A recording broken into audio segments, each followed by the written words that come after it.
हमेशा से ही तेज थी, लेकिन इस बार तो सर्दी हवा में नहीं, आर्यन की जिंदगी में भी उतर आई थी।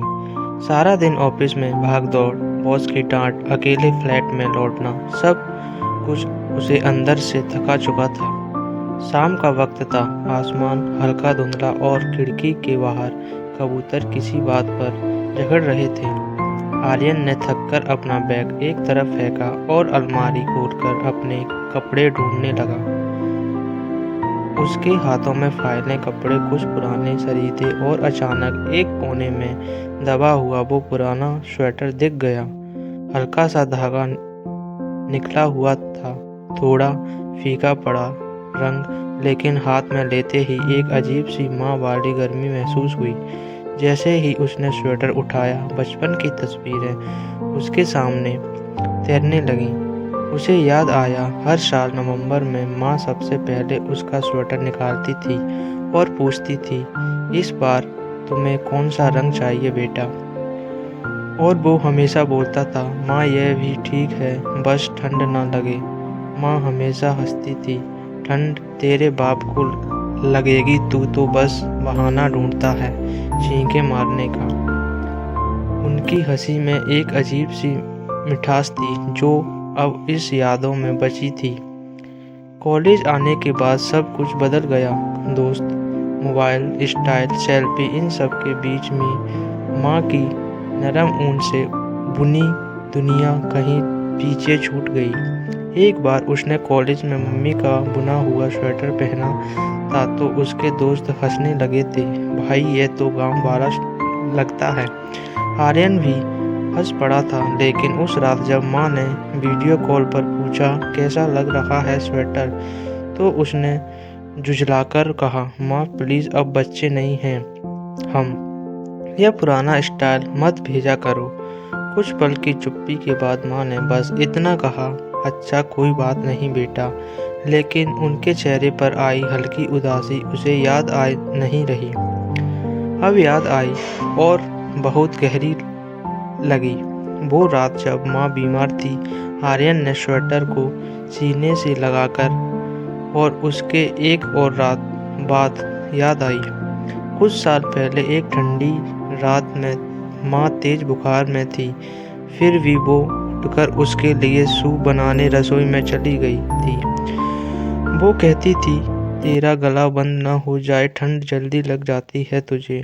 तब वो चिढ़ गया, माँ प्लीज सो जाओ, इतना भी क्या हो गया है। आज वही बात उसके दिल में तीर की तरह चुभ रही थी। कमरे की खामोशी और स्वेटर की मौजूदगी।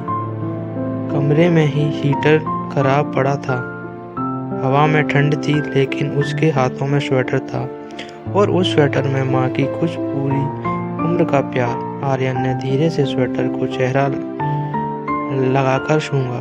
अब भी वही हल्की और सरसों के तेल की खुशबू, उस खुशबू में माँ की आंखों भरी। उसे ऐसा लगा जैसे माँ अभी भी उसके बाल बिगाड़ते हुए बोल रही है, चलो स्वेटर पहन लो, नहीं तो छींके मारने रहना। वो अचानक बैठ गया और आंसू उसके गालों पर बहने लगे। शायद ये वही प्यार था जिसे उसने बड़ा होते होते कहीं खो दिया था। एक अकेली लंबी रात के 1 बज रहे थे। प्लेट शांत था। सड़क पर कुत्तों की दूर से आती आवाज़ों और बाहर चलती हवा की सीटी। आर्यन ने स्वेटर पहन लिया और जैसे ही उसने पहना, एक ऐसी गर्माहट महसूस हुई जिसे उसने सालों से महसूस नहीं किया था। ऐसा लगा जैसे माँ ने खुद उसे गले लगाया हो, जैसे उनके हाथ उसके कंधों पर हों, जैसे वो कह रही हो, मैं हूँ ना तेरे साथ, बस तू मुस्कुरा दे। आर्यन अचानक रो पड़ा, पूरी तरह टूटकर।